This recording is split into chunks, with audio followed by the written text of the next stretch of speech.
Hello everyone. Back again with Film Recap.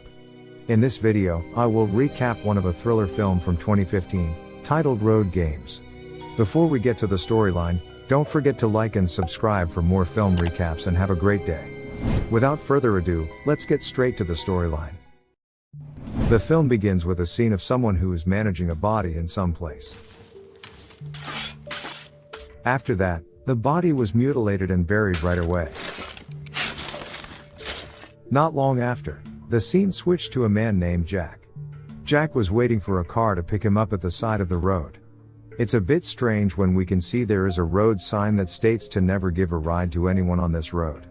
It's not known exactly what that means, but it's clear that every car that passes on that road never gives Jack a ride.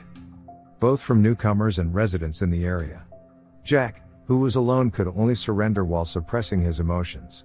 As time went on, Jack continued walking until he finally saw a man and a woman fighting. From there, the man immediately left the two of them in the middle of the road. Upon further questioning, it turns out that this woman's name is Veronica, and she is a native French speaker. However, she is capable and fluent in English, while Jack is from UK and unfortunately, he does not understand French at all. Come on, what is wrong with these people? For your information, Jack was in France at that time. But unfortunately, when he was about to go home, he was robbed by thugs in the middle of the road. As a result of that incident, all of his money, a cell phone, and also a car he was driving were even robbed by the thugs. But fortunately, he still have his passport with him. On the other hand, Veronica lives alone and plans to migrate to another country because she has no one else in the area. She told Jack that both of her parents had died from a chronic illness. When night fell, they decided to spend some time in the woods. While heating up her body, Veronica told Jack that she had recently been practicing to make autographs. To make a long story short, in the morning, Jack woke up and he noticed that Veronica was no longer next to him. As it turned out, that woman was bathing at a lake. Jack, who saw that, immediately plunged into the lake as well. After bathing together in the lake, they continued their journey by walking along the roads in the area. Unexpectedly, just as they've given up on the situation, they come across a car that offers to take them for a ride. I can take you as far as I can, but not so far. However, Veronica didn't look happy at all, and she began to feel afraid of that man who intended to help them instead. By the way, this man is Grizzard. He is a native of the area, and he does not speak English very well. Therefore, he decided to take Jack and Veronica to stay at his house first, and meet his wife who previously lived in England. Well, Jack can't refuse the invitation and they immediately go to the man's house. Following that, Jack and Veronica, who had arrived, were immediately greeted by Grizzard's wife, Mary. From there, Jack was sent into his bedroom by Mary, while Veronica was sent by Grizzard to her bedroom. After Mary left Jack alone in the room, Jack, who was already tired, immediately lay down on the bed and promptly fell asleep. By the time Jack awoke, it was already nightfall. Then he was curious about a box that had Grizzard written on it. When the box was opened, there were several photographs from Grizzard and Mary's youth. It doesn't stop there, there's also a photo of a boy and a girl inside the box. Based on what he had seen, Jack was very sure that Grizzard and Mary were not alone in this house. Despite this, neither Jack nor Veronica have seen a girl or a boy in the house. After a dinner, Jack purposefully approached Veronica, who was smoking on the terrace of the house. Well, to get closer, Veronica also told him that she used to have a brother. But sadly, her brother was run over by a tractor when the two of them were playing hide and seek in a field. Then, Jack returned into the house to accompany Grizzard to watch TV that night. At that point, Jack said that he had to leave Grizzard's house as soon as possible because he had to go back to England to meet his family. Plus, Veronica also plans to migrate to other countries to continue her life there. Not long after that, Jack asked about Grizzard's children, but Grizzard strangely responded that he had no children at all. Then, Jack begins to wonder whose child is in the photograph that he had seen in his room earlier. Of course, Jack was surprised by Grizzard's statement. But he didn't want to bother and went to sleep right away. When Jack awoke the following day, he took a shower before leaving Grizzard's house. However, the situation in house that morning was strangely quiet. Aside from that, Veronica was not there either. Just when Jack started to overthink, Grizzard suddenly appeared while holding a hammer. À quoi ça? Je répare.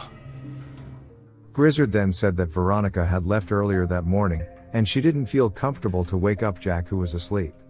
From what Grizzard said, Jack became more suspicious of Grizzard's actions instead, even though Grizzard admitted that he had just finished repairing the cupboard door. In the end, Jack began to believe Grizzard's words after seeing a letter, written by Veronica before she left the house. Jack was upset after reading the letter. It's just probably for the best. Unexpectedly, from the letter, Jack began to realize that something was wrong. To be more specific, Veronica's autographs did not match what he had seen when they were stranded on the side of the road.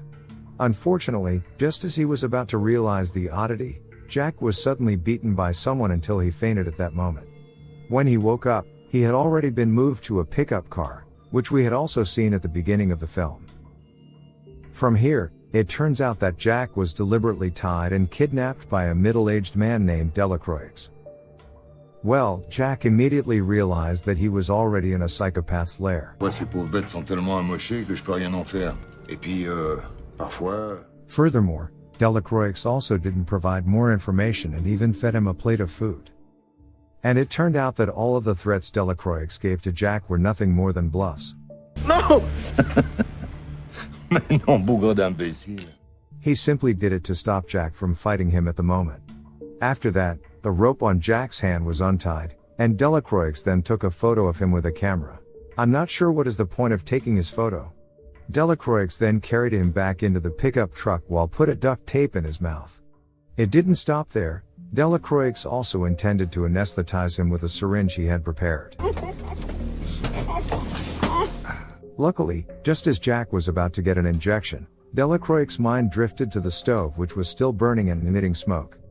From there, Jack immediately tried to escape as quickly as possible, and went as far away from the man's target.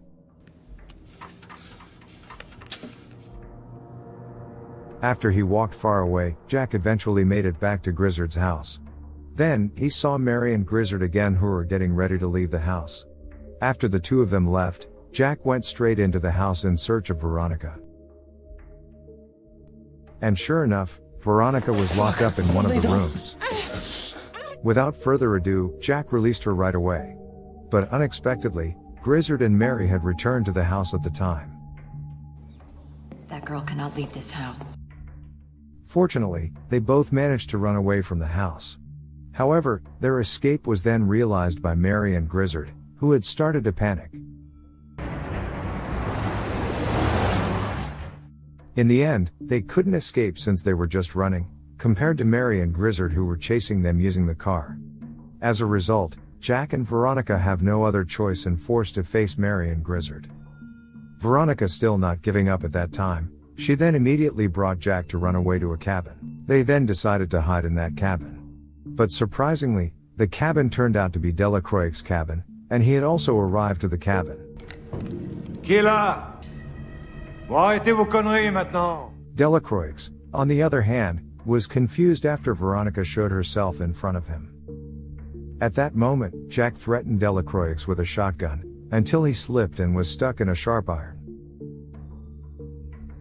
It's not known what Veronica was planning there, but it is clear that she has hidden Jack with a tarp.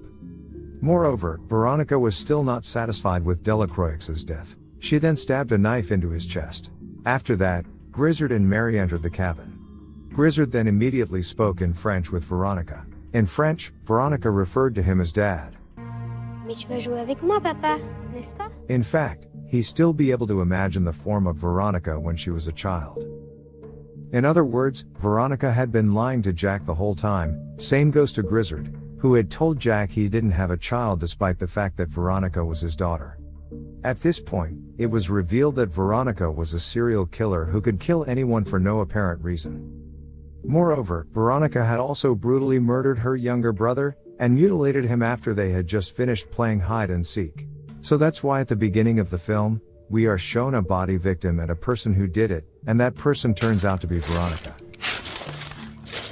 But unfortunately, since Jack had gone mad with this situation, he no longer wanted to listen to Mary and Grizzard's explanation, which is in fact their Veronica's parents. Unfortunately, Mary, who was just wanted to tell Jack in English words, was immediately beaten by Veronica until she fainted. Then, only Grizzard remained at that point. Grizzard couldn't do anything else at the moment, and he also had no other choice and could only just give up after being left by Veronica and Jack. Before the film ended, Veronica took Jack away from the country with a happy smile on her face, while Jack himself felt the same way. At that time, Jack still had no idea that he would be killed by that woman as well. Basically, from the beginning of the film, we have been given a hint about the road signs that are prohibiting giving rides to anybody. We could assume that the road signs explains what Veronica, who is a psycho girl, had done before. She had also tried to run away from her parents for many times. Until Grizzard was forced to put up the signboard, so that his daughter would not being offered a ride out of the area. It didn't stop there. Grizzard and Mary done it because they didn't want their child to be imprisoned. On the other hand, they also don't want any more deaths, which keep increasing every month. Therefore, Grizzard is willing to pay Delacroix, who works as a butcher, to drug Jack and take him to a port. Honestly, I wonder why Grizzard, Mary or Delacroix didn't tell Jack right away that Veronica was a murderer. Well, when I reflect back to the earlier scene, I believe they already knew that Jack would have more trust in Veronica, who had played victim from the beginning, and told her stories to Jack. Okay guys. That's all the recap for the Road Game 2015. Thanks for watching. See you again in the next video.